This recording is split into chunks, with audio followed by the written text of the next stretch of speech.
সরকার ফন্দি এঁটেছে, পরীক্ষা নিয়েছে, তাতে 1200 জন ডাক পায়নি। আগেই যোগ্য শিক্ষাকর্মী 3394 জনের মানে মুখের খাবার কেড়ে নিয়েছে। সুতরাং এই ফন্দিয়াটা মুখ্যমন্ত্রী, এই চোর রাজ্য সরকারের বিরুদ্ধে, দুর্নীতির বিরুদ্ধে আমাদের লড়তে হবে। তাই ঝাঁজ বাড়াতে হবে। আগের ক্ষেত্রেও নিয়ম আছে, 1 পা 2 পা পিছিয়ে 4 পা এগিয়ে যাওয়া। সুতরাং আমরা সেই পরিস্থিতির কারণে আগামী দিনে আন্দোলনের ঢেউ যত সময় এগোবে, নতুন বছর 2026 নতুনভাবে লড়াই হবে। যখন মুখ্যমন্ত্রী ছিলেন না 2010 সালে বলেছিলেন যে সরকার দিয়ে দিতে পারে না তার ক্ষমতায় থাকার অধিকার নেই। তা ওনার যদি লজ্জা থাকে উনি পদত্যাগ করুন।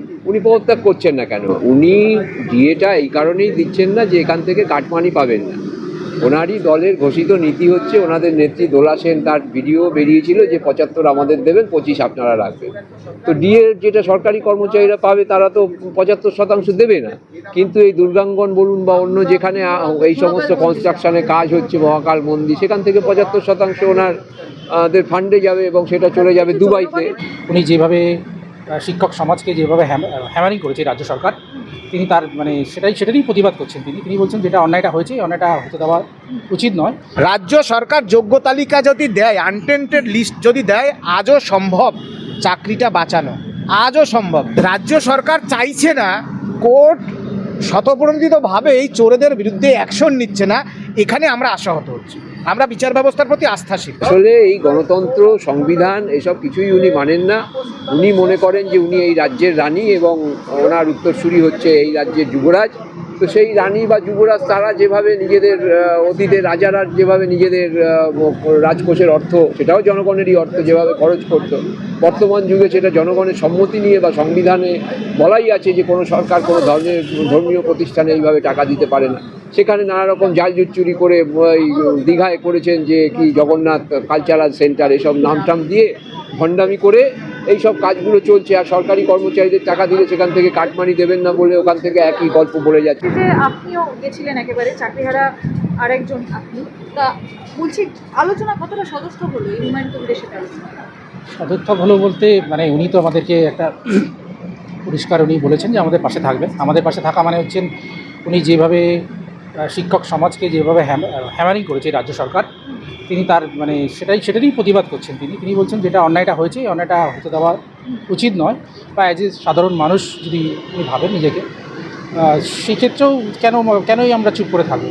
তোমরা তোমাদের আন্দোলন চালিয়ে যাও এবং তোমাদের যেভাবে সাহায্য করা যেতে পারে, যত রকম পদ্ধতিগত ব্যাপার আছে, সেক্ষেত্রে সবকটাই উনি বলেছেন আমাদের পাশে থাকবে। আন্দোলন আপনি বলছেন যে সাক্ষাৎকার হলো বা আপনাদের যে বৈঠক হুমায়ুন কবিরের সাথে সেটা হলো, বলছি তাহলে কি আন্দোলনের ঝাঁজ আরও বাড়বে? অবশ্যই। আমাদের ঘোষিত বক্তব্য, এসএসসি 2016 প্যানেলের একটা যোগ্য শিক্ষাকর্মী এবং শিক্ষক শিক্ষিকাকেও বঞ্চিত করা চলবে না। বঞ্চিত করলে, সরকার ফন্দি এঁটেছে, পরীক্ষা নিয়েছে, তাতে 1200 জন ডাক পায়নি। আগেই যোগ্য শিক্ষাকর্মী 3394 জনের মানে মুখের খাবার কেড়ে নিয়েছে। সুতরাং এই ফন্দিয়াটা মুখ্যমন্ত্রী, এই চোর রাজ্য সরকারের বিরুদ্ধে, দুর্নীতির বিরুদ্ধে আমাদের লড়তে হবে। তাই ঝাঁজ বাড়াতে হবে। আমরা কখনো লড়াইয়ে, বাঘের ক্ষেত্রেও নিয়ম আছে, 1 পা 2 পা পিছিয়ে 4 পা এগিয়ে যাওয়া। সুতরাং আমরা সেই পরিস্থিতির কারণে আগামী দিনে আন্দোলনের ঢেউ যত সময় এগোবে, নতুন বছর 2026 নতুনভাবে লড়াই হবে। রঞ্জন বর্মন চিহ্নিত দাগি, অযোগ্যই বলা যায়, কোর্টের ভাষায় অযোগ্য, তাদের নামগুলো লিস্টে রয়েছে। এই লিস্ট থেকে এই যে অযোগ্যদের যে একটা লিস্ট, সেই লিস্ট সিবিআই এর চার্জশিটের যে লিস্ট, এসএসসির যে লিস্ট, আপনাদের যে দাবি, সবকিছু খুব মিসম্যাচ হচ্ছে। কি বলবেন? দেখুন, এগুলো কবে হবে? কারণ সময়সীমা তো ক্রমাগত বাড়ছে, ভোট এগিয়ে আসছে। ভোট এগিয়ে আসুক। এগুলো একটা সিন্ডিকেটের দাপট। কেন? একটা কথা বলি, দেখুন, court monitoring, CBI investigation, supreme court ন্যায় বিচার দিতে পারেনি, কারণ আইনে বা সুপ্রিম কোর্টে কখনো চাকরি খাওয়ার কথা নেই, মানুষের মুখের খাবার কেড়ে নেওয়ার কথা নেই। বলা আছে মানুষেরকে বেঁচে থাকতে দিতে হবে। কিন্তু যেখানে ওয়ারা সেগ্রিগেশন ইজ পসিবল, আর যদি পসিবল না হয়, যারা সেগ্রিগেশন করলো না, যারা যোগ্যদের তালিকা দিল না, সুপ্রিম কোর্ট বা বিচার ব্যবস্থা কিছু করতে পেরেছে? সুতরাং সেই জন্যই আমি বলছি, এটা একটা সিন্ডিকেটের একটা বড় একটা অংশ।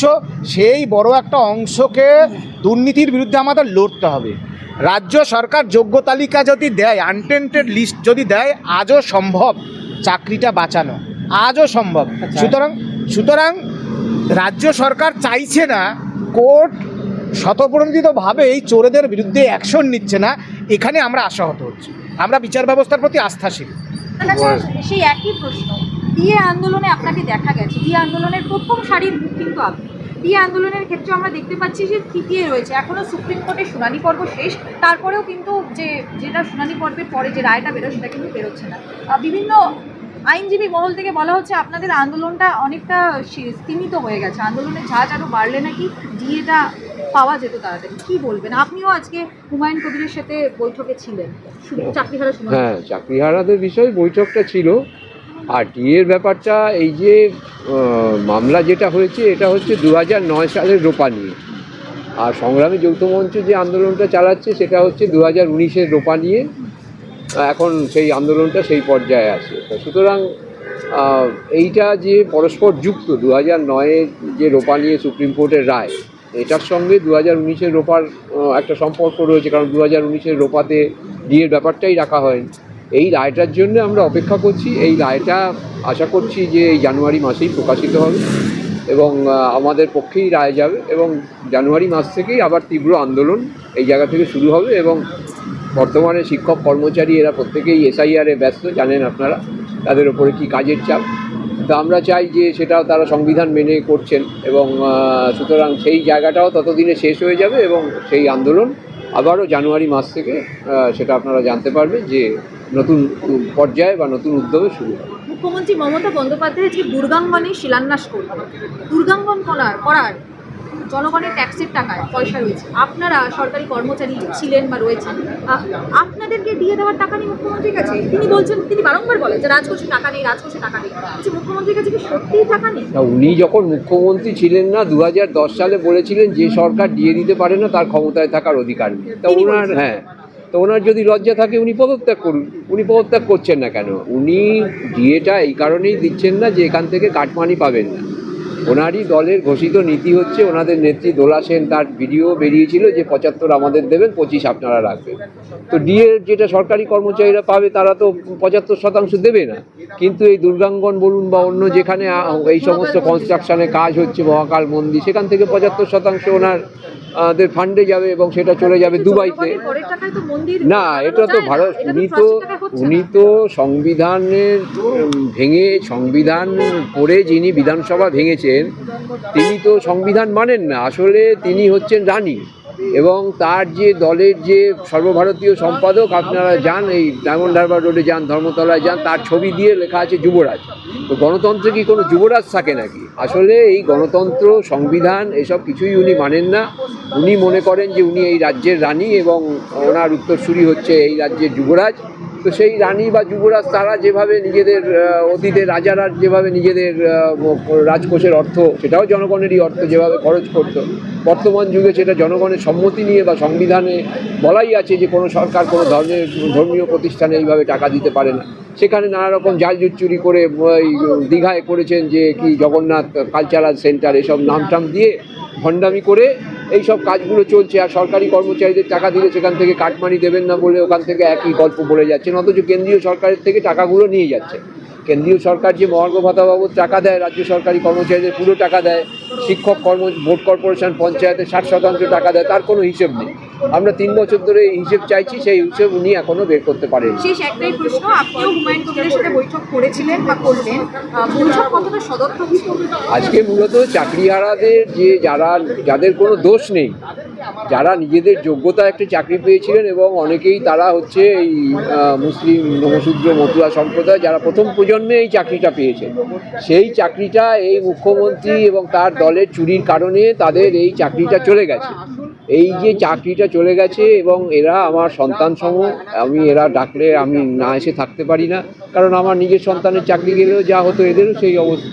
এরা সুমন বিশ্বাস বারবার আমাকে বলেন, এই জন্যই আজকে সেই আলোচনা করতে এসেছিলাম যে বিধানসভায় যাতে একটা কর্মসূচি নেওয়া, এবং ওনারা যাতে যারা আছেন, আমরা বিরোধী দলনেতাকেও যেমন বলেছি, ওনাকেও বললাম যে আপনি তো এখন সরকারি দলে নেই, এইখানে বিষয়টা অন্তত তুলুন, এবং এইটা নিয়ে আমরা যে প্রচার করব সেই প্রচারেও আপনি একটু সহযোগিতা করুন। উনি দুদিক দিয়েই আশ্বাস দিয়েছেন যে উনিও চান যে এই দুর্নীতির রাজত্ব, এই পাপের রাজত্ব শেষ হোক, এবং সেই লড়াইটা যাতে বাঙালি জাতি, বাঙালির মেধা বাঁচানোর যে লড়াই, সেই লড়াইতে উনি সামিল হবেন বলেছেন।